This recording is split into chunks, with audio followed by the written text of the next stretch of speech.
Fala pessoal, aqui quem fala é o Vini, sejam bem-vindos a mais um vídeo. E esse é mais um vídeo de notícia, entre aspas, não é exatamente de notícia porque eu não peguei uma notícia em algum site, li e vou trazer para vocês aqui e dar minha opinião. Na verdade, eu fiz um bate-papo com o Paulo Borrachinha, a gente conversou aí por WhatsApp e tal, só que não foi por áudio nem nada, então não tem como eu colocar mídia aqui para vocês e também não vou ficar colocando o texto do que a gente conversou, né? Também fica meio chato, né? Mas enfim, eu vou trazer uns pontos do que a gente conversou aqui para vocês darem a opinião de vocês, se vocês concordam com o Borrachinha, se discordam, enfim. Eu acho bastante legal, a gente falou de alguns assuntos aqui muito interessantes. Então, vamos lá. A primeira coisa que eu perguntei para ele, na verdade, foi se ele enfrentaria o Anderson ou o Adesanya e o que ele acharia aí do Anderson caso vença o Adesanya, como o próprio Dana White disse, acaba meio que furando a fila, né? Disputar o cinturão direto.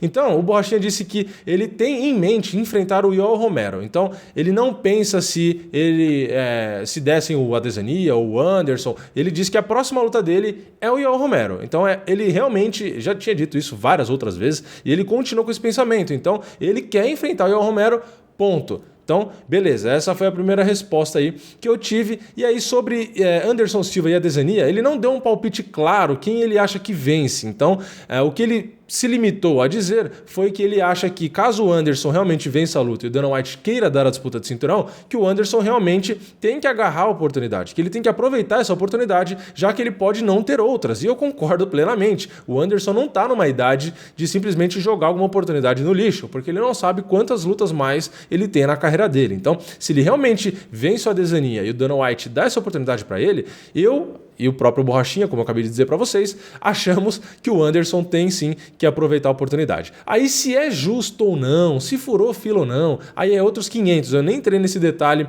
com o Borrachinha, né? Mas aí na minha opinião pessoal, eu acho sim que é uma furada de fila, né? Porque o Anderson tava parado, mesmo que ele vença a Adesanya, eu acho que, o Borrachinha, o Jacaré, tem outros caras aí que estão em atividade, estão buscando ali, né? Então, apesar de que o nome pesa, a carreira do Anderson pesa, eu acho que isso conta, claro, mas também tem que ter um limite, né? Não dá pra toda hora ficar furando fila, que aí também eu acho sacanagem. Mas tudo isso que eu tô falando agora é a minha opinião pessoal, né? Eu já tinha avisado, mas tô avisando de novo pra ninguém confundir. E vamos lá, eu continuei a conversa aí falando sobre o atual campeão, que é o Robert Whittaker, que vai enfrentar o Kelvin Gastelum. E aí eu perguntei pro Borrachinha se ele tinha algum palpite, né? Quem ele acha que venceria essa luta. E aí ele disse, né, o palpite dele bastante resumido, né? Ele não entrou nos detalhes, mas ele disse que ele acha que o Whittaker venceria e que o Gastelum não seria favorito, principalmente aí por conta do tamanho e do peso, por conta aí principalmente do Gastelum ter subido de categoria, ele que lutou bastante aí no meio médio. Então, realmente é uma característica, quase que não sei a palavra, hein? Uma característica que eu já trouxe aqui algumas vezes e que um monte de especialistas, né, que não é o meu caso, mas um monte de especialistas em MMA também usam isso para avaliar o Kelvin Gastelum se ele é favorito ou não contra algum adversário. Então, ele realmente é um cara pequeno para a categoria. Ele tem algumas características que o ajudam, ele tem a mão pesada, em teoria ele tem bastante força realmente, tem um condicionamento físico legal e etc, tem um queixo bom, mas é diferente, é uma categoria diferente, então realmente é complicado. Então aí, segundo o palpite do Borrachinha, essa diferença de tamanho faria com que o Whittaker seja favorito, apesar de que vale lembrar que o Whittaker não é muito maior, mas ele se deu muito melhor nessa categoria, deu para ver inclusive aí pelas duas lutas com ninguém menos que o Romero, que é um casca grossa, um dos melhores aí dessa categoria, né? E aí, continuando aqui, mais pro final da nossa conversa, a gente acabou conversando aí sobre o que ele tá buscando melhorar, enfim, o que ele tá fazendo, enquanto ele inclusive tá com a lesão aí no bíceps e que por conta disso, inclusive, a luta com o Romero foi adiada, foi cada vez mais pra frente, infelizmente, porque a gente quer ver essa luta não acontece logo, né? É complicado pra gente que tá aqui do outro lado, né? Mas pro Borrachinha, enquanto ele tá tratando aí a lesão no bíceps, que ele já tinha tido problema, inclusive, ele disse que está evoluindo aí o inglês dele, né? Isso é muito importante. Então, eu acho que não só ele, mas todos os atletas, eles têm uma oportunidade muito grande quando eles vencem a luta de dar aquela entrevista ali no octógono. Aquele é o principal, né? Na verdade, você tem várias outras entrevistas que se o lutador fala inglês ajuda muito. Por quê? E por que eu tô falando isso principalmente na entrevista? Porque na entrevista, não sei se todo mundo já percebeu, eu não falo inglês fluente, mas eu consegui entender boa parte, consigo falar uma coisa ou outra.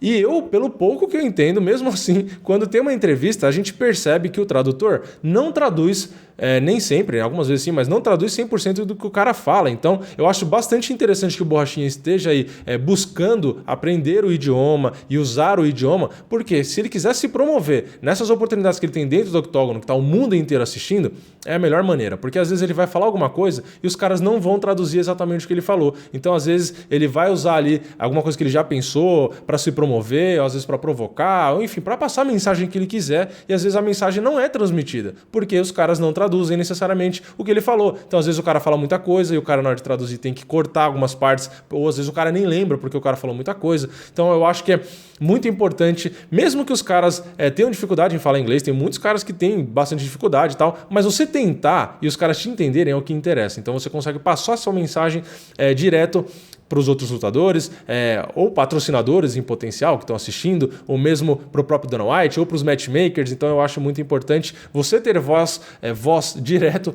para falar com quem você quer transmitir a mensagem, né? Então você realmente não falar o idioma é uma coisa que acaba atrapalhando, e é bem legal saber aí que tem lutadores se importando com isso, e principalmente para conversar com os fãs do resto do mundo. O Paulo Borrachinha, assim como outros atletas pelo mundo aí, tem fãs que falam outros idiomas, né? Então o Borrachinha, a própria Cyborg, que também tem fãs aí pelo mundo inteiro, tem muitos fãs que só falam inglês, então por isso que eles acabam postando até nas redes sociais em português, às vezes em inglês, tem cara que já posta em espanhol também. Então realmente é um esporte que está no mundo inteiro. Quanto mais você conseguir aí melhorar a sua comunicação com seus fãs, melhores frutos você vai acabar colhendo na sua carreira, né? Pelo menos essa é a minha opinião. Então foi isso que eu conversei com ele, um bate-papo, como eu disse aí, por WhatsApp, a gente ficou trocando algumas mensagens ali. Eu achei bastante interessante trazer e compartilhar com vocês isso que a gente conversou. Então deixa nos comentários aí o que vocês acharam das opiniões do Borrachinha, se vocês concordam, se vocês discordam, enfim, o que vocês acham da luta dele com o Yoel Romero, esse tipo de coisa. Não esquece também de se inscrever, ativar o sininho, compartilhar o vídeo com seus amigos, tudo aquilo que vocês